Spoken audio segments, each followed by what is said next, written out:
You ready? Yeah, I'm ready.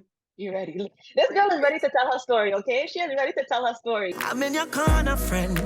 I'm in your corner. I want you to tell me a little bit about you, what you do, where you're from, your motherhood journey, all of that. My name is Ashanti Estem. I'm from New Orleans, Louisiana, born and raised here. I'm 29 years old, and I am a mom of a son that was diagnosed with autism. I had a pretty normal pregnancy up until maybe about 18-ish weeks, and I started to have like what they call irritable uterus. So I was having like contraction like symptoms, but I would go in and nothing would be changing. I wouldn't be dilating or anything like that. It just was kind of irritating me. So one time I went in, you know how they have like the residents that's there on staff. The girl checked me. When she checked me, she went up too high and she kind of punctured my water bag. So I started to have a slow leak. So the next day I started to, kind of see like symptoms of like leaking or whatever. So I went into the hospital and they decided to keep me because my water bag was ruptured. It was Mardi Gras time around in New Orleans. So it was crazy in the hospital. I was there and just was supposed to be there until I give birth, which it was February, and I wasn't supposed to have him until May. So I was just trying to keep him in as long as possible. I wound up being there for 2 weeks and then I went into labor. I didn't know I was going into labor. I was having like a ton of back issues and back pain. He came in like an hour. I didn't get to get any medicine or anything like that. I screamed and I wanted medicine so bad. And I planned to do a natural birth. But once it was happening, I was like, no, I need the medicine. But they were like, it's too late. His head is here. We don't even have time for medicine. The baby's here. So I pushed him out.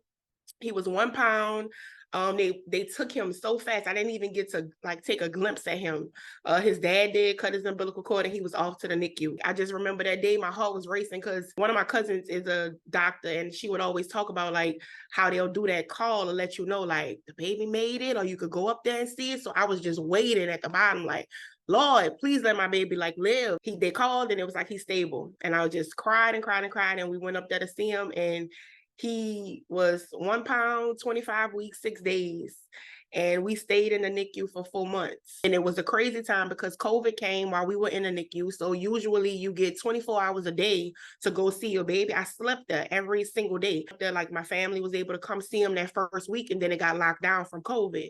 So nobody could come in, nobody could come out. They were even debating like for the parents to be able to come to see the kids. I know a lot of people know like Drew Brees, the quarterback here for NFL Saints, and he paid for cameras and everything to be installed in the NICU for Ashina Baptist here. So we were able to watch them from home through the recording, 24/7. So shout out to him for that. And I had to go sit in with board meetings and like beg them to please let us be able to come see our kid. Like this, I know what's going on. I know what's happening, but that's our life is here, so they allowed us to come. But then once we came, if whatever time we came, we had to be gone by 8 o'clock. So it opened for 8 a.m, closed for 8 p.m. And I was up there at 8 a.m and I left at 8 p.m. But it was hard because it was only one person. So me and the dad had to decide who's gonna go. He must have been in there for like 30 or 45 days, no issues, no organ failure, no heart defects, nothing that they were, kind of telling us what happens with him being so small. They changed his PICC line one day and he got E. coli infection and sepsis. So he started having seizures for 2 days and they didn't notice it, but I went in there and he was a feisty little baby, which they really liked them to be feisty, but he was kind of laid out his day. And I was just looking at him. He was kind of just laying there. And I'm like, Lord, if something is happening with him, reveal it to me, reveal it to the doctors.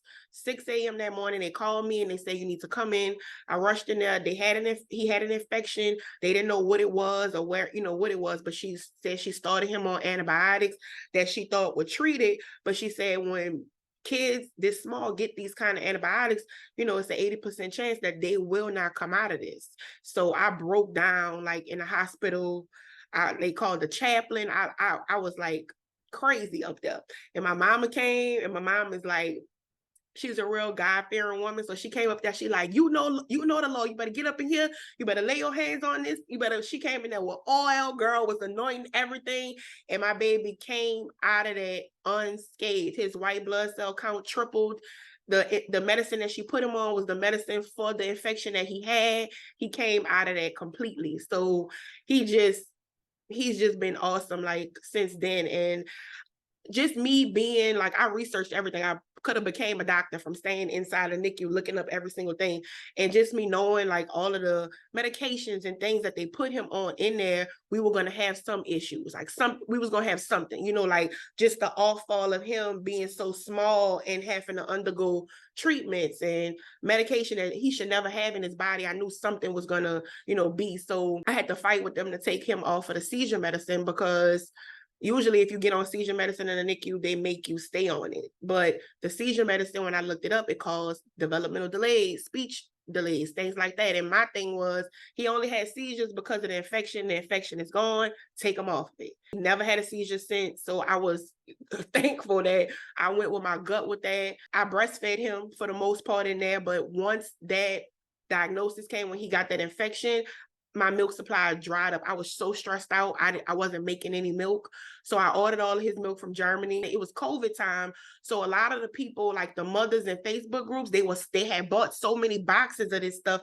They were trying to offload it. So I got it for like a deal. I had like tons of it just being shipped to me. He excelled on. I had to sign paperwork for him to be on that, because of course it's not FDA approved and everything. But my pediatrician like let him, like as long as he was gaining weight, she let me keep him on it, and he was good. Like no spit up, no nothing. It was like the best thing ever for me, and I felt comfortable with giving that to him versus the formula that they have here. When he came home 4 months later, so he was like 4.5 months when he finally was able to come home. He did come home on a little oxygen. But that was pretty much it. Everything else was fine. And I started him in therapy virtually, like almost immediately, for like speech, occupational therapy, everything. Like 7 months we were on it. And of course it was still telecommunication because they couldn't come in the house. So we did that for probably up until he was 1. And then at 1 year old, they allowed him to have the therapist come in. But here they don't let you get a diagnosis until you're 2. So that whole first year, we just did pretty much all therapy, OT, PT, speech, and everything.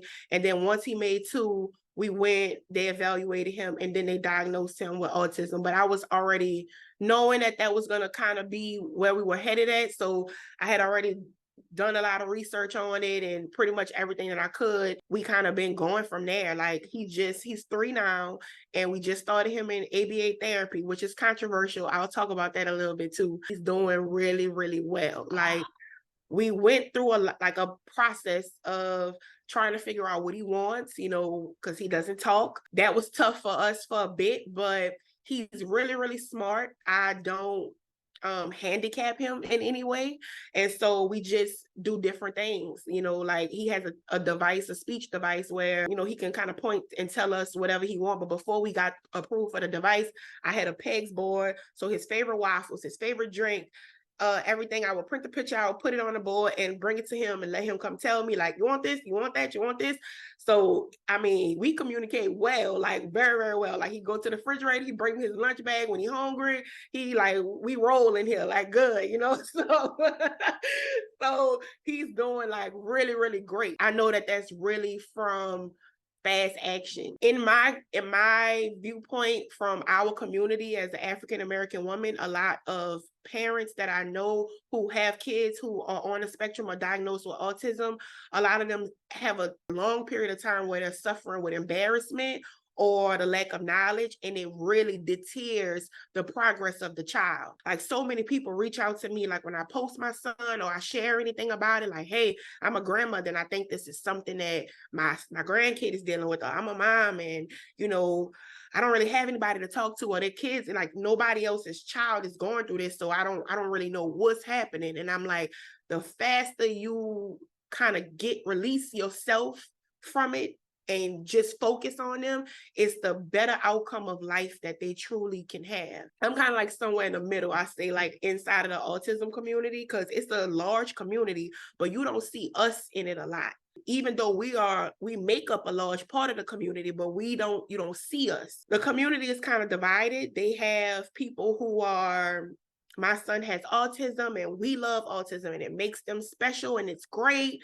And then they have, my son has autism or my daughter has autism and we're going to cure this out of them and we're going to give them all of this stuff and it's going to cure them. And I'm somewhere in the middle. I don't find a need to cure my child of anything. However, autism is a wide spectrum and it's highly, from my research, misdiagnosed. There's a lot of things that could resemble the symptoms of autism that the doctors will quickly classify as autism without doing a lot of deep digging into the background or the history of the child or even the family. Like we have gone through, me, his dad have gone through extensive like genetic testing and everything like that, because from my own research, autism is really a genetic disease. Even though they can't find the genes specifically that it does, it's highly genetic. We didn't have any of the traits or anything in us or in him that will pinpoint to that, which makes me to believe that if his coming into the world was different, we might not be here.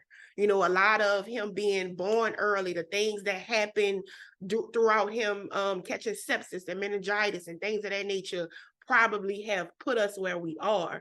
And that's not everybody's story. You know, I talked to several parents with kids with autism, and some of the parents have it. You know, some it's every story is different. That's what I like to tell parents who have kids on the spectrum. Do your research. You know, you can't just listen to me or listen to anybody. You have to put your child first and just suck in all the knowledge that you can. And it's trial and error, just as in regular parenting. I started him off like gluten-free. I know a lot of parents who don't believe that matters. And then with supplements, I do detox supplements with him, and only because I've got testing done on him. I sent out for a lab that does like tests for lead or mercury and all of these different things or vitamin deficiencies. And he came back vitamin deficient in a lot of things. He did have high metals in his body. I mean, it's understandable when you on a ventilator for months. That stuff is deposited into your body. So once I got those test results back, is then when I was able to navigate how we're going to take the steps to do it. I don't recommend people just trying these different things out to see what's going to happen with their child, because some of these things, I mean, like in all detox protocols aren't the same. A lot of that stuff is MLM companies that are like targeting our community. A lot of it is very strong things that if you don't know what you're doing, you're causing more harm than good to your child. I would always recommend people, like before they are going down that path, to do research and actually see if it could benefit your child. Because if you don't know what's going on with them and you just giving them stuff, it's, you know, you're wasting money and you're not helping them. Even though they will constitute him as nonverbal, he talks all day. He babbles a lot. He says a lot. And so, you know, I was seeing a lot of progress with that. He doesn't have many outbursts. He does well. Like even in ABA therapy, he's able to sit down and focus on a task a little bit longer. And, you know, they'll say like, you giving them something or is there something different? And I'm like, okay, the stuff is working, you know, we got something going. So I always tell parents, like, just because you are giving your child supplements or trying out different alternative medicines does not mean that you're trying to cure your child or change your child or that you don't love your child. It's just as a regular parent that's trying to give their child the best quality of life. Why would I stunt his growth, or why would I be content with just the diagnosis and throw in my hands and towel and say, well, this is the best that it get, without doing much or anything.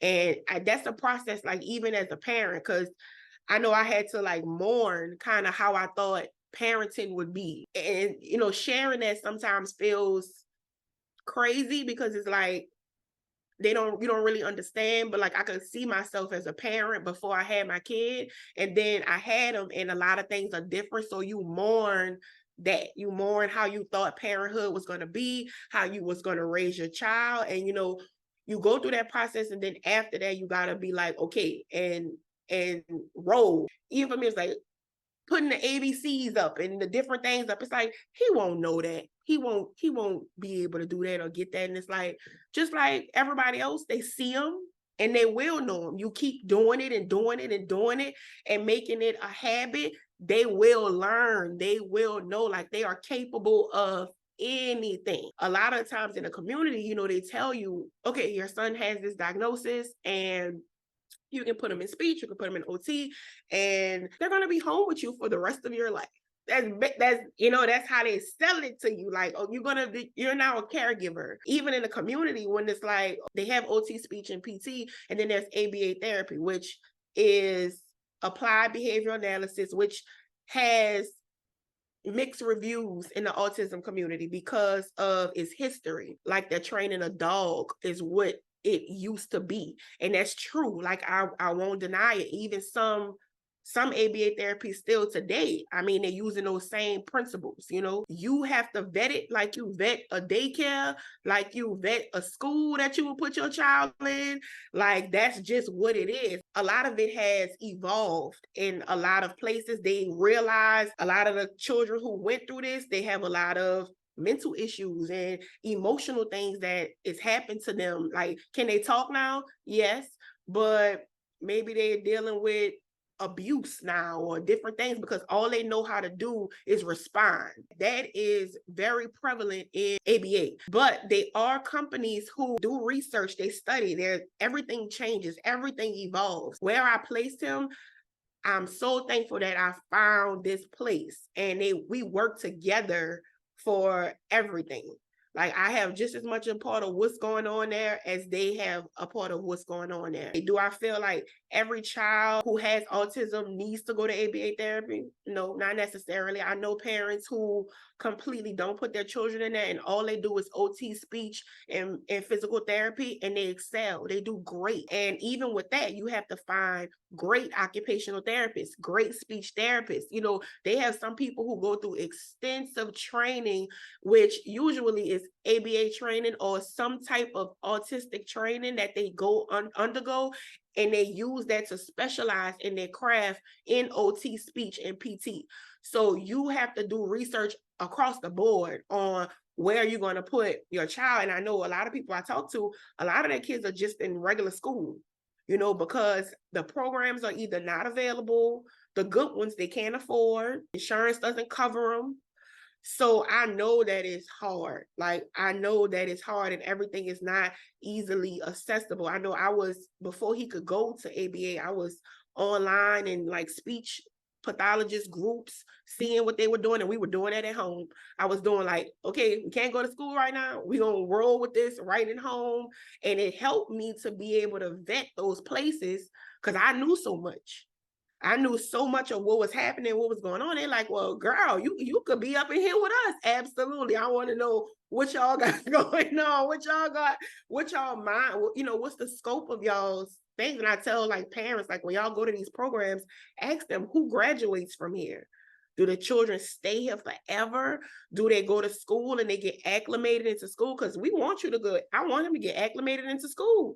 He need to go to kindergarten, first grade. We're not going to be at ABA therapy forever. It's a time and a place for all of it. So you ask those questions, and a lot of times us as parents, we just don't have the resources or the knowledge behind it. And the doctors, they don't have much either. It's a diagnosis that's highly unknown. A lot of it is really trial and error and you kind of researching yourself to figure out what's going to be best for your child. And I always tell people it's really specific to your child. There's no two autistic kids that are the same. And also taking the time when you get the diagnosis to grieve it and to sit in it. It's okay. Because I know a lot of times in the community, some of them are like, you're embarrassed of your child or you hate the diagnosis, and this makes them special and this makes their brain unique. And it does, absolutely. But it also comes with a lot of hindrances for them. They are frustrated as well because they can't get out what they're trying to get out, So embrace it, but embrace your child being better more. And that's what I always say. Like, I don't never say, oh, my son, Ramon has autism. I always say he's been diagnosed with it. Because that's the truth. Like, he's been diagnosed with autism and this is how we're navigating it. This is what I'm doing. This is, the things that I'm doing to navigate the symptoms, but he's loved. He's perfect to me. Everything about him is just everything to me. So it's a lot getting into the community. I know, like, I wanted to do this interview because I don't really talk out a lot in the community like I want to, because I'm somewhere in the middle. And I'm not on this side, I'm not on that side. I have my own unique view of it, but I need to share that because I know a lot of people are in need of somebody that can just give them their honesty, because nobody has all of the answers, this side nor that side. Nobody knows what's everything that's happening. You just literally have to do your research and figure out what's gonna be great for your child. This is a mouthful, okay? Okay? Because you knocked out all the questions I would have even asked you. Being a first-time mom and now having all of this new information that you have to now tell other people because not everyone is aware. What was that support like? It was crazy because, like I said, when we took him home, it was still during COVID. So everybody was still secluded. It wasn't like we was having all of these visitors or people to come over. So it was really different because we were inside, like we had all that time inside and you wasn't seeing a lot of people. You were communicating via FaceTime and everything like that. And so I think with him, his chances of survival from the very beginning was so slim. Everybody around me looked at him like a miracle, like from the very beginning. So he had that on him. And then once we got the diagnosis, me as a mom, I'm already like even when we went into it, I remember telling my mom, because my mom, she's like, if he gets the diagnosis, everything's gonna be fine. And I'm like, yeah, like it's a 99% chance that he's getting this diagnosis. I already know that.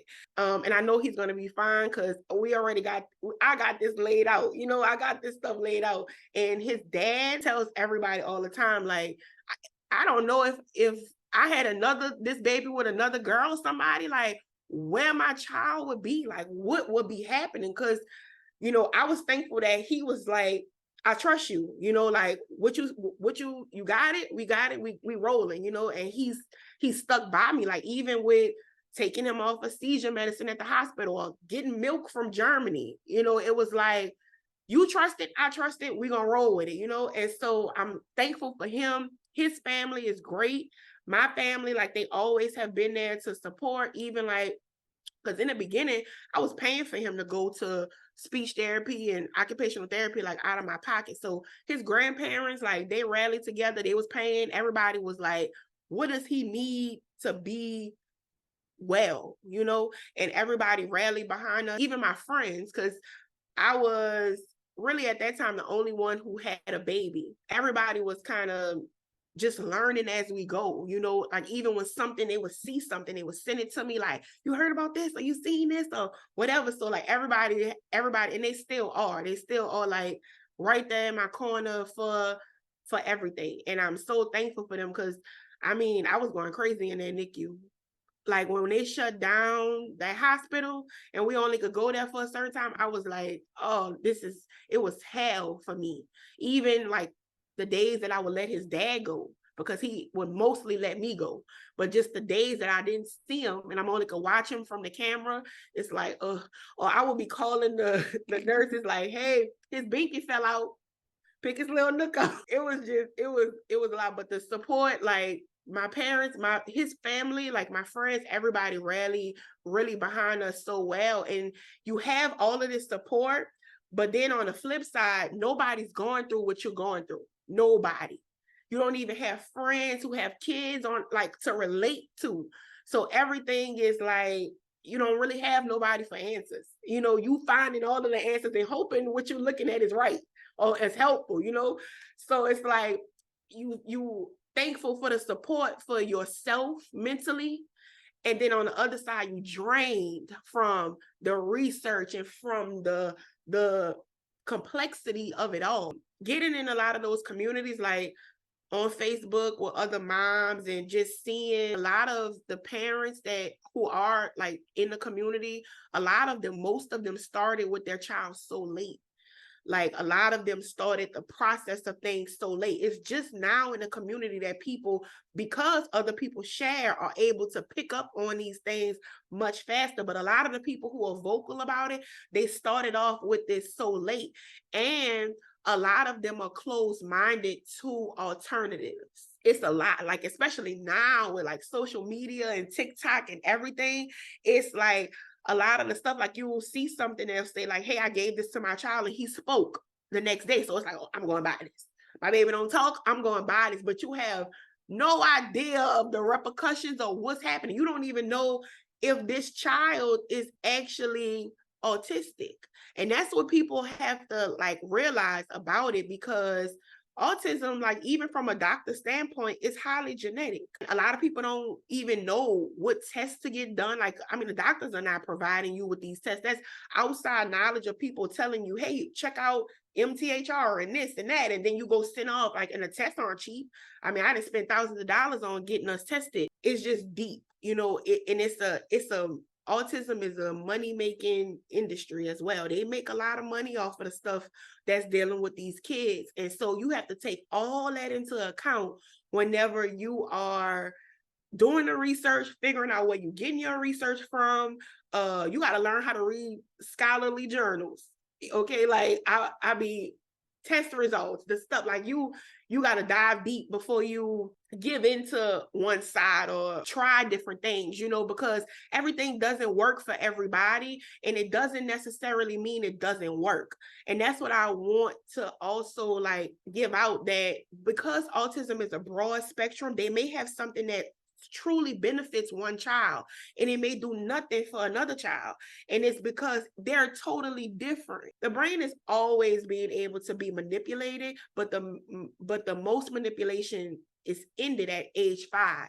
So think about the parents who are doing things with their kids past the time has already ran out. Anything is possible. God is good. You literally on a time frame when you dealing with stuff like this. And that's why I say, like, when you get the autistic diagnosis for your child, start looking at immediately metals, lead. Go get you and your husband or boyfriend, whoever, tested, y'all genetics tested, because those things are very important to see how to combat the symptoms of it. Because usually if you have a genetic factor of autism and it runs in your family, speech, OT, ABA, all of those things, they're pretty good with help. The people who are having those genetic factors, that's who you typically see children go to talk and live these normal lives. You know what I'm saying? Because through therapy, you're able to manipulate those things. Kids who have lead poisoning or mercury, whenever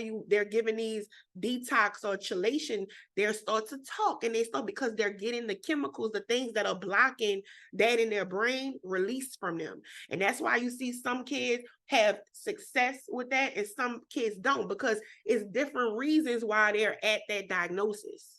And if you don't do the research to find out and you taking everything with a grain of salt, you won't know. You know, like, you won't know. And I don't recommend people doing like anything medically with supplements or anything with their child without getting those tested first, because you really just you pulling at straws at that point. You don't really know what's happening or what's not. You won't even know if something is working or not. So I really do recommend people get their house tested, like for lead, mold, especially here in New Orleans. Like, we moved out of a place because it had mold in it, and I get it tested because I have him, you know, and the stuff that I wouldn't have done prior to that, you know. Even like people who have seen like taking their children off of chips and red dye number 40 and changing their bread to gluten, they've seen their kids make like dramatic stride. All of that stuff plays a major factor, like, because their brain is completely different. So the way that they process red dye number 40 and gluten is completely different than the way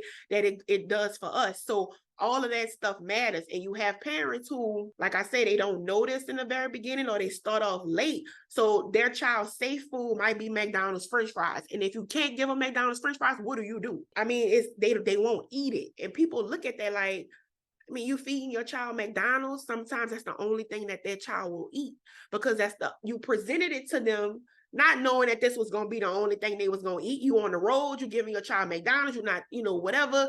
And now they're stuck on this and they won't eat anything else, or they will starve, and they will starve. When I knew that from the beginning, just doing research, The child ain't never had McDonald's, like never. We on the road, never. Like, and he has his staple foods, his gluten-free waffles. I make him homemade chicken, or even when I buy his chicken nuggets, Whole Foods have something that's uncooked, organic, whatever, gluten-free breaded. Like, even the foods that's quick foods, they're good quick food. You got to do more, like, because it happens. Like, your child will only have these certain things that he eats. You just have to keep on going and keep on trying these different things with them, and start off as best as possible. And that's what I tell, like, the parents: start off as good as possible as you can. Like, living gluten-free diet is really not that hard anymore. You can find gluten-free options everywhere. Trading out chips for fruits, easy. Like, he's never even had a chip. And it's not to say, oh, I would never give my child chips, so he could never have these things. Absolutely not. But while we doing this, we're going to try to keep it as copacetic as we can. He might go somewhere and somebody, but they pretty much know not to play with me. But go somewhere and somebody give him something, it's not going to be the end of the world, A lot of people ask me, like, hey, do you think the gluten-free diet has helped him? I can't really say, because it's all he's ever had. But I know that when people do change over, they have less outbursts. The child is making my child, great eye contact, very, very emotionally attached to us. And that's another thing that I was like worried about, because even in the NICU, they're so independent. He came home not needing us. Like, all I need is my bottle every 3 hours in my bed, and I'm good. I don't really need all the rah-rah, And so I had to make him like love me. Like, you gonna come by me, you gonna snuggle me, They tell you that with the diagnosis, like, if they're standoffish, or they're not clingy to you, or they miss this emotional connection. But my child, he's very emotionally connected, and you'll get that stuff in your head and start thinking, like, like, they love me, or they close to me, even that, like, just wanting him to say, I love you, mama, just having that. But that they feel it. You know that your child feel it, and it's completely different. Like, of course you want to hear it. I can't wait to hear him say that to me, but he feels it. You have that connection with your child. The diagnosis is not the end of their childhood, your life, their life.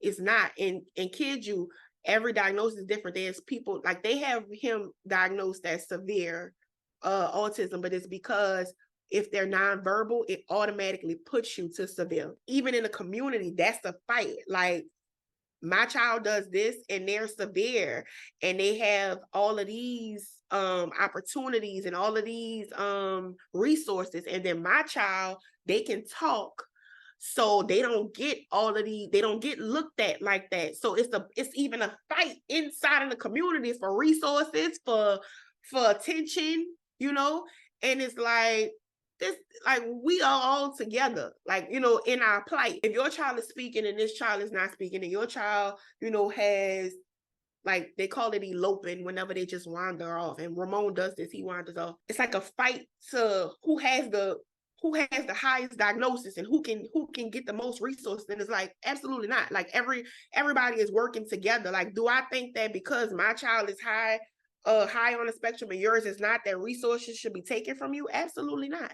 Absolutely not. But let's work together to get them who are supplying the resources to see it that way. Not for me to feel like you trying to take from me, or I'm trying to take from you, and then I won't even help your cause. Because now I feel like you attacking me. I try to say that in the community, like, we all in this together. We in the same, like, I want you to get what you need, and I want to get what I need from everything. I try to, like, advocate and let people know, like, in Facebook groups in our city, like, hey, this is available. Like, even when we flew to Dallas for my brother's graduation, and it's like, I had to set up the whole thing for the flight. But when you set it up, they'll walk you, escort you in. We was able to skip everybody. We was able to go to the front, and a lot of people don't even know that, and they struggle, like, when it's time to fly, or they prevent from even taking their children anywhere. It's a lot that they never go out to the restaurants. They never go outside, pretty much their family, because it's a task. When we took Ramon to the restaurant, it was a task. The first time he was throwing stuff, it was attached. Like I would take my little cousin out and they would do the same thing. You know what I'm saying? But I kept taking them.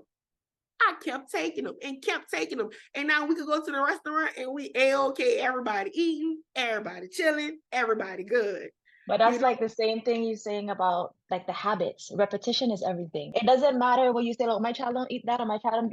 Repetition. As long as you keep doing it doesn't matter if you don't take them outside, keep taking them outside and you'll see a difference. Repetition is everything. As much as you're saying that your son is happy, he is a joy. You enjoy being a mom all day, every day. But we all know that shit is not easy, right?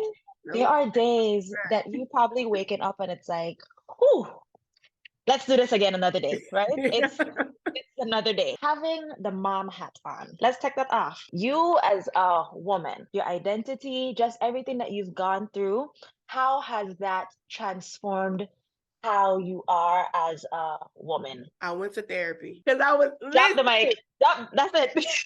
I went to therapy because I was child. Listen, it's a lot. Like it is a lot, and you will lose your full identity outside of this.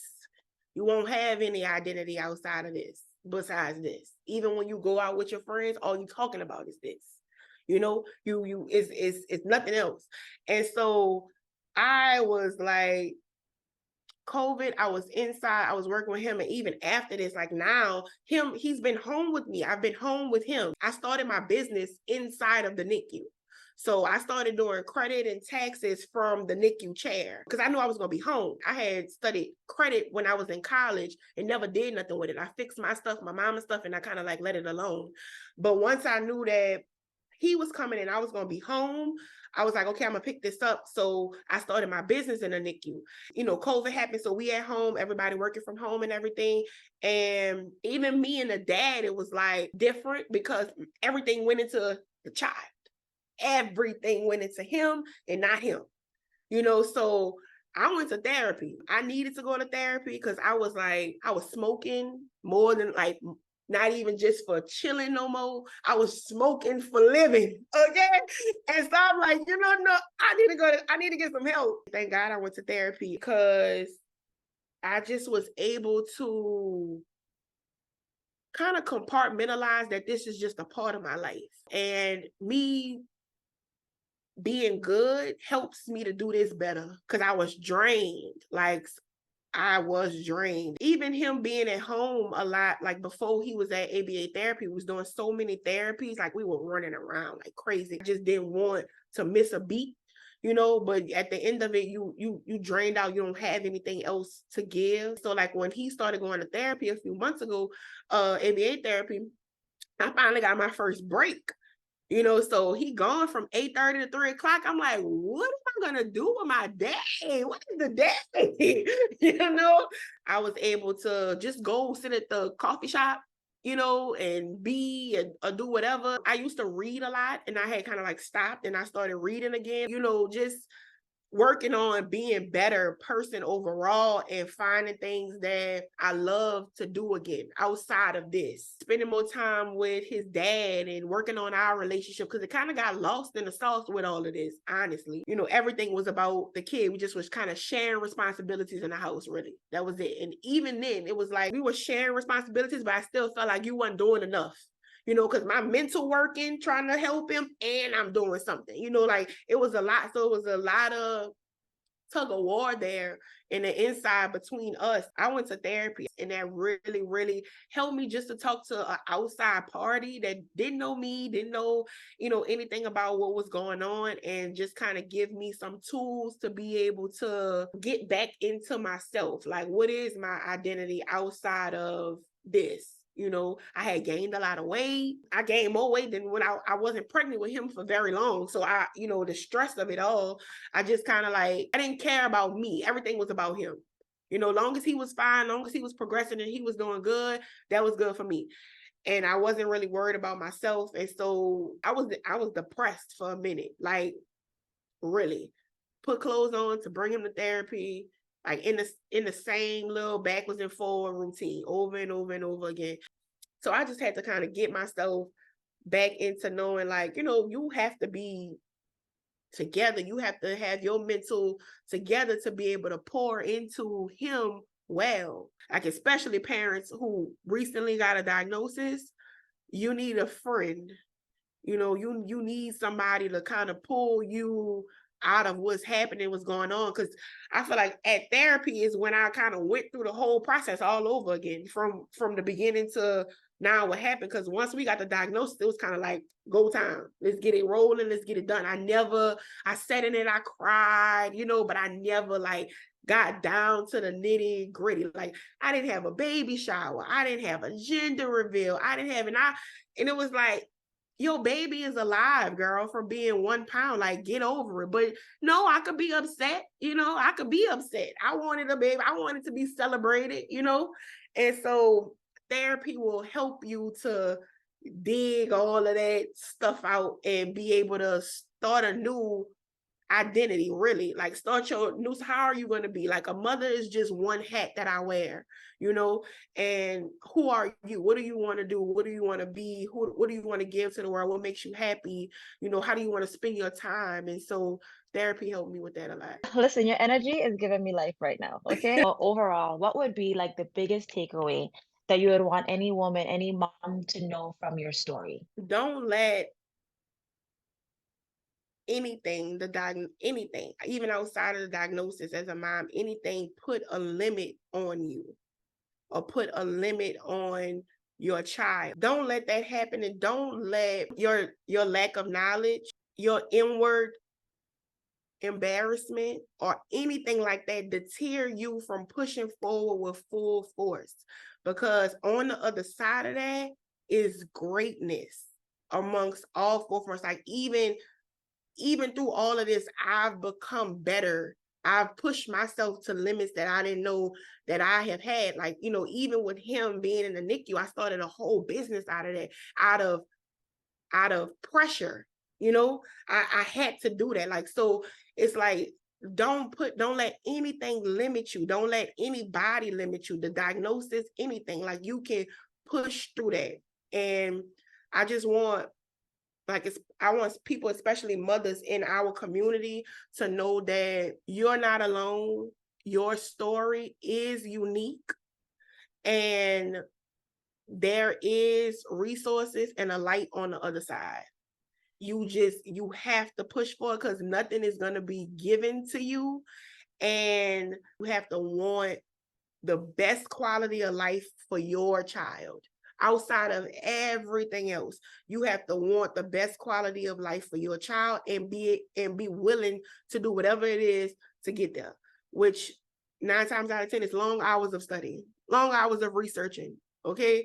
And it's a little bit easier and harder now with social media, because there's so many different things that you can see and so many different things that you can look at. But everything, take it in, pick it apart, take the pieces that you need, get rid of the ones that you don't need, and just ask God to guide you. I pray that every day, like, God, just lead me and guide me to what you want me to do, how you, want me to live, and the best things that I could do for him. Because a lot of times, like, I want you to know, we doing this without knowing. Like, you going into a lot of this blind. No, even the people who've been having kids for 10, 12 years that's on the spectrum, a lot of times they know just as much as you. They know their kid, okay? They don't know your kid. And don't let anybody tell you that they do. Put everything that you have into it. Put everything that you have into yourself as well throughout the process, because it's going to definitely, like, yield the best results. Like, you don't have to let this cripple you or cripple your child. Go through your mourning process. It's okay. It's okay to cry. It's okay to not want it. It's okay to wish things were different. That is absolutely fine. Don't make anybody tell you that you're a bad mother because you wish this wasn't your life right now. That's fine. That's absolutely fine. But now that we're here, we're going to make this the best life possible, right? Yes, we are. I'm on social media on Instagram as Signed, SIGNED, Ashanti, ASHANTI. That's pretty much me everywhere. Yeah, and I'm about to be posting a lot more. I got some content that I have recorded and things like that, and just kind of sharing my journey and what I'm doing with my son, and just some resources and things that I've accumulated over the time that I want to share, and just let people know that it's out there. You know, I'm not the top of all knowing. Everything that I tell you, take you with a grain of salt, and you do deeper research into it. But if anybody ever has any questions or looking for information, my DMs are always open. I'm always talking to people. I pretty much can find, I'm a research queen. I can find anything. So if I don't know it, I can find somebody that do. I love you. Yes. I appreciate this interview so Oh, much. I appreciate you. Thank you so much. Hold on, let me stop this record. I'm never gonna let you down.